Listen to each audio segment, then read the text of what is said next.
Oke. Halo Bapak Ibu semua, apa kabar?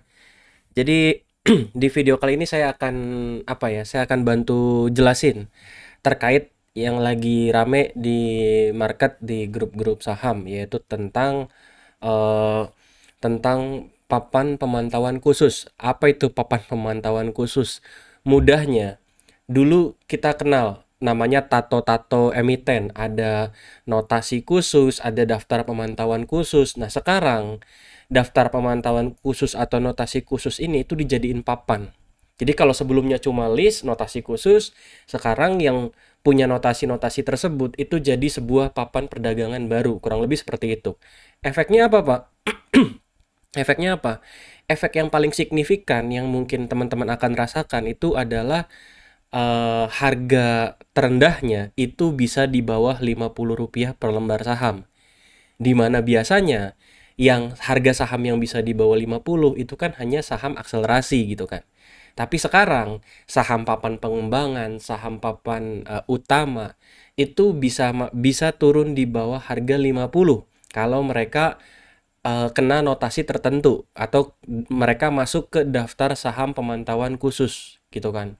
Masuk papan pemantauan khusus. Nah, jadi ya kita bahas lah plus minusnya dan maksudnya apa sih gitu kan. Nah, pertanyaan pentingnya adalah Pak Frans, implementasinya kapan? Sebenarnya bursa udah ngerencanain ini dari lama yang saya tahu. Kemarin pengumumannya itu awal Juni.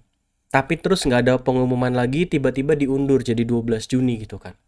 Nah, 12 Juni saya cek tadinya ada di post Instagram, saya lupa antara IDX Channel atau Instagram Bursa Efek itu ada bahwa efektif per 12 Juni.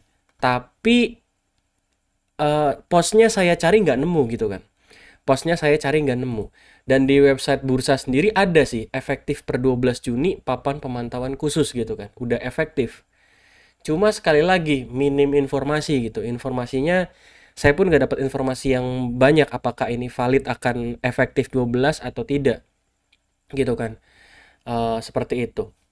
Nah, tapi anggaplah 12 Juni itu valid gitu kan. Nah, tadi pagi sempat tersebar PDF ini. Ini PDF saya download dari website bursa, tapi sepertinya itu sudah dihapus. Saya cari lagi, saya sejujur nggak nemu PDF ini lagi. Tapi anggaplah tetap berlaku 12 Juni. Anggaplah tetap berlaku 12 Juni. Maksudnya apa papan pemantauan khusus itu? Jadi tadi yang seperti saya bilang, sebelumnya kita tahu bahwa saham-saham di bursa itu ada notasi khusus. Ya kan yang kriteria 717 atau XC atau itu ada kode-kodenya kan. Nah, ini artinya apa? Masing-masing angka punya masing-masing maksud gitu kan. Oh, nomor satu, harga rata-rata selama 6 bulannya 51, kurang dari 51. Nomor 2, laporan keuangannya mendapat opini tidak menyatakan mendapat atau disclaimer. Dan seterusnya.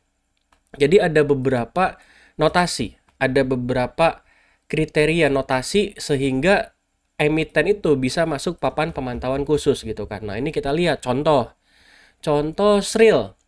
Saham Sril itu notasinya 5 sama 7, 5 dan 7. Kita lihat notasi 5 apa? Notasi 5 memiliki ekuitas negatif di laporan keuangan terakhir. Dan notasi 7. Notasi 7 itu memiliki likuiditas rendah dengan kriteria nilai transaksi rata-rata saham kurang dari 5 juta atau volume kurang dari 10.000 ini harusnya 10.000 lembar ya, kalau bursa selalu bilang lembar. 10.000 lembar selama 6 bulan terakhir di pasar reguler atau pasar call auction gitu kan. Atau pasar call auction. Nah, eh nah, tadi kan saya bilang di awal bahwa efek dari papan pemantauan khusus ini adalah harga saham bisa di bawah 50 atau terendahnya bisa harga 1 gitu kan, atau terendahnya bisa harga 1, tapi tidak semua saham. Jadi bursa melakukan dua tahap. Tahap pertama itu adalah tahap hybrid gitu kan, tahap hybrid. Tahap pertama adalah tahap hybrid. Sebentar. Oke. Nah, tahap pertama adalah tahap hybrid. Hybrid itu apa? Hybrid itu maksudnya adalah, jadi tadi kan notasi itu ada banyak. Ada notasi 1, 2, 3, 4, 5, 6, 7 dan seterusnya gitu kan. Nah, harga saham yang bisa di bawah 50, harga saham yang bisa di bawah 50 itu khusus saham yang terkena kriteria likuiditas atau nomor 7 gitu kan. Jadi kalau tadi kita lihat ada beberapa kriteria di sini, ada 1, 7, 5 lalala segala macam ini. Nah, yang eh, apa namanya, yang bisa turun di bawah harga Rp50 atau minimum price-nya Rp1 itu adalah eh, saham dengan kriteria nomor 7 gitu kan. Sementara kriteria lain ya semua sama. Sama seperti kita ya perdagangan pada umumnya, cuma bedanya auto reject atasnya jadi 10% gitu kan. Ini sama seperti seperti emiten kalau kena DPK atau daftar pemantauan khusus gitu kan. Nah, bedanya ini.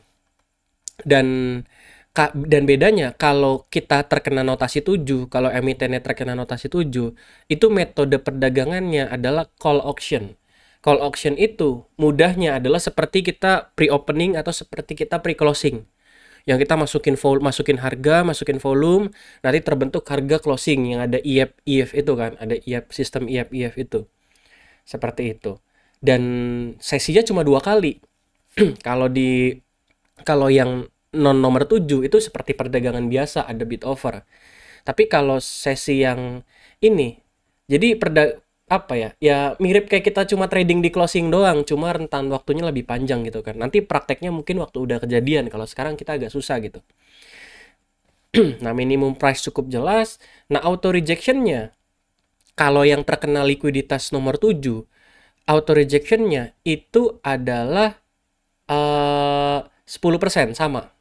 Tapi kalau harganya udah nyentuh harga 10 perak dan turun ke 9, itu auto reject bawahnya itu cuma Rp1. Jadi contoh, ada emiten harganya 5. Arahnya kalau 5 ke 6 itu kan 20%. Iya, 20% ya. Iya, 5 ke 6 itu kan 20%. Nah, lebih dari 10% dong, Pak. Enggak, karena ada klausul ini. Auto reject RP1 untuk rentang harga 1 sampai 10. Jadi kalau harganya 9, ARB-nya berapa? ARB-nya 8. Arahnya berapa? Arahnya 10 gitu kan. Seperti itu. Jadi plus minus 1. Seperti itu. Lalu ada maksimum price movement. Ini tidak berlaku. Ini saya kurang paham ya. Maksimum price movement itu apa? Karena yang pasti bukan batas auto reject gitu kan. Dan rasanya kalau lebih dari 10 tick itu rasanya nggak mungkin juga lebih dari 10%. Itu saya masih nggak tahu maksimum price movement ini apa gitu kan. Nah, selama 6 bulan hybrid ini akan berjalan. Selama 6 bulan hybrid ini akan berjalan, dan nanti setelah 6 bulan itu semua. Jadi kalau tadi 6 bulan percobaan ini hanya yang notasi nomor 7, nanti setelah 6 bulan semua emiten yang masuk daftar pemantauan khusus, notasi berapapun, mau notasi 1, 2, 3, 4, 5, 6, 7 dan seterusnya, itu akan menggunakan metode call auction dan minimum price-nya bisa 1. Jadi contoh yang paling saya ingat, misalkan BKSL notasinya 1 gitu kan. BKSL notasinya 1, berarti BKSL 6 bulan sejak 12 Juni itu masih trading kayak kita biasa, masih pakai continuous auction gitu kan. Tapi nanti di bulan ke-7 ketika sudah implementasi full call auction, udah nggak hybrid lagi, itu BKSL bisa di bawah harga 50. Kenapa? Karena kriterianya terkena salah satu atau lebih kriteria. Jadi kalau kena salah satu aja kriteria nomor berapapun, dia bisa di bawah harga 50. Dan sesinya ada 5. Jadi kayak 5 kali pre-opening, pre-closing lah, kurang lebih kayak gitu kan. Nah, ini jam-jamnya. Ini jam-jamnya. Jadi kita bisa masukin order dari jam 9 sampai jam 11.54, 59. Nanti di 2 menit terakhir sebelum market tutup ada yang namanya random closing. Ya ini sama seperti kita pre-closing. Jam 3 jam 3.50 sampai 3.58 kita kan pasang tuh IF supaya kita bisa ngatur IF kan. Kita HK lebih besar, kita masukin volume, kita masukin, intinya kita berusaha membuat harga closing seperti apa yang kita mau. Gitu kan. Nah, nanti di jam 3.58 sore itu kan market itu kan langsung ditutup gitu kan, langsung random closing. Sama ini juga. Ini juga sama, tapi rentangnya lebih panjang dari jam 9 sampai 11.55. 54, 54, 59. Nah, pasang ordernya nanti ada random closing. Nah, random closing ini nih. Nah, random closing itu bukan harga closingnya ngacak, bukan. Tapi kita masang bidnya, jadi kita masang bid atau overnya atau kita masang ordernya itu bursa akan tutup secara random. Jadi maksudnya itu bukan harganya bakal closing ngacak, bukan gitu.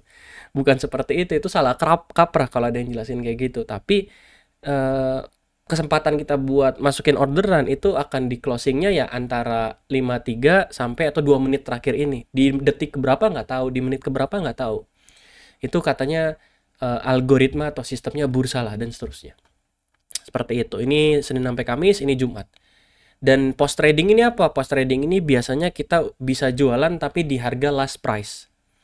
Gitu kan, di harga last price atau di harga terakhir yang terjadi gimana. Nah, ini hari Jumat kurang lebih sama.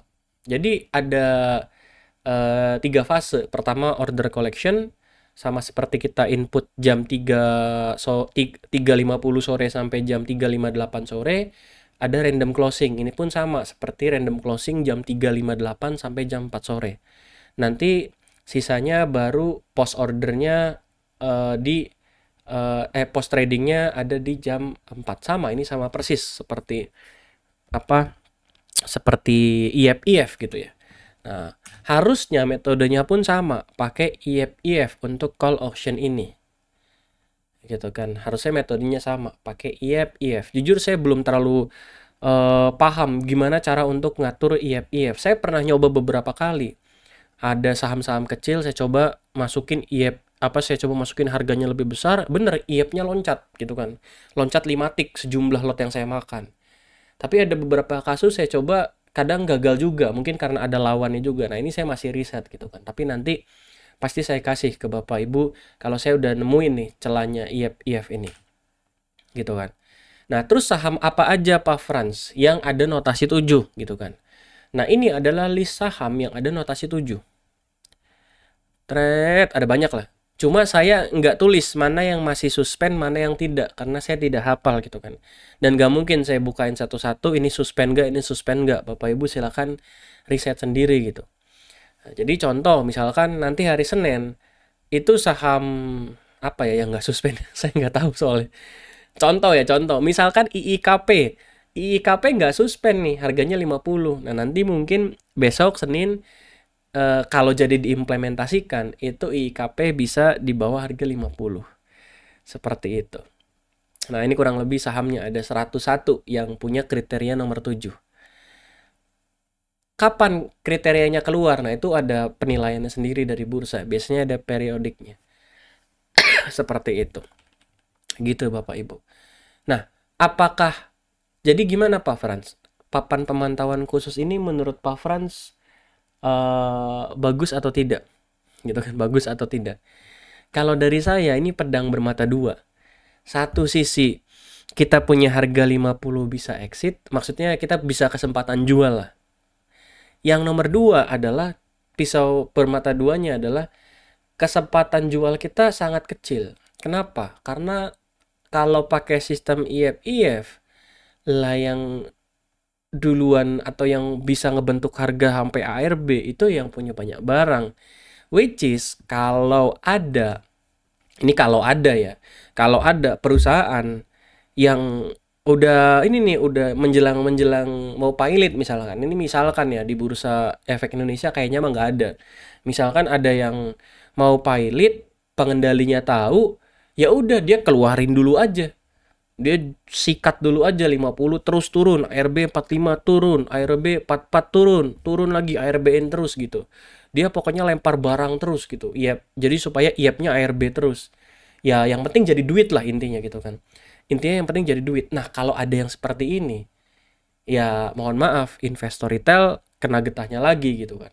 Kena getahnya lagi di mana ya yang tadinya maksimum loss 90 sekian persen mungkin bisa jadi 99% kalau ada emiten atau pengendali-pengendali yang seperti ini. Tapi saya rasa di Bursa Efek Indonesia mah kayaknya nggak ada.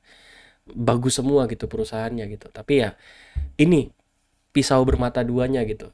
Pisau dua sisinya. Sama satu sisi bagus, satu sisi ya jadi petaka juga buat teman-teman buat teman-teman retail gitu ya. Nggak tahu kalau mungkin nanti Bursa Efek ke depan ngasih klausul tambahan. Kalau yang boleh yang boleh transaksi di papan pemantauan khusus ini misalkan cuma saham yang berada di masyarakat.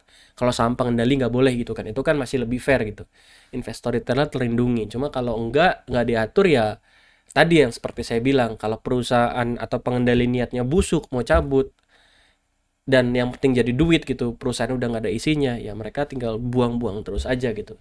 Nggak ada bedanya sama saham ARB berjilid gitu, nggak ada bedanya. Seperti itu. Gitu Bapak Ibu.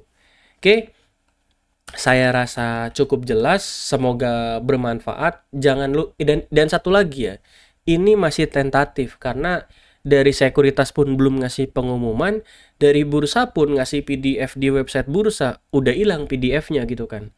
Dan hanya tersisa banner di website Bursa Efek Indonesia ini aja gitu. Dan ini sih memang saya agak bingung. Bursa itu kalau buat kebijakan nggak ada pengumumannya gitu. Papan pemantauan khusus, bukan nggak ada pengumumannya, tapi sosialisasinya kurang gitu.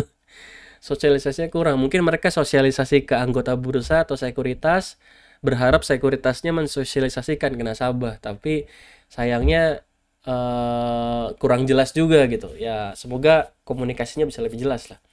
Gitu sih paling dari saya. Semoga bermanfaat dan ya dari sini kita belajar satu hal lagi bahwa kita harus ya kita harus cut loss lah. Kita harus kalau trading kita harus cut loss. Kalau enggak ya gimana tuh? Wah saya punya contoh misalkan saya punya saham HKMU Pak, atau jangan HKMU deh. Saya punya saham misalkan saham Tara. Saya punya saham Tara Pak. Saya punya saham Tara, nggak apa-apa, simpen aja. Nanti naik lagi Pak, 10 tahun, 20 tahun saya tungguin Pak. Ternyata ada ini, harga terendahnya jadi satu gitu kan. Nah, jadi hati-hati yang anti cut loss, eh, apa ya, harga atau biaya belajar yang akan Anda bayar di market itu akan meningkat lebih besar ketika saham Anda masuk papan pemantauan khusus, apalagi ke harga satu. Seperti itu. Jadi ya pikir-pikir lagi dengan metode trading Anda. Seperti itu. Oke, mungkin dari saya cukup.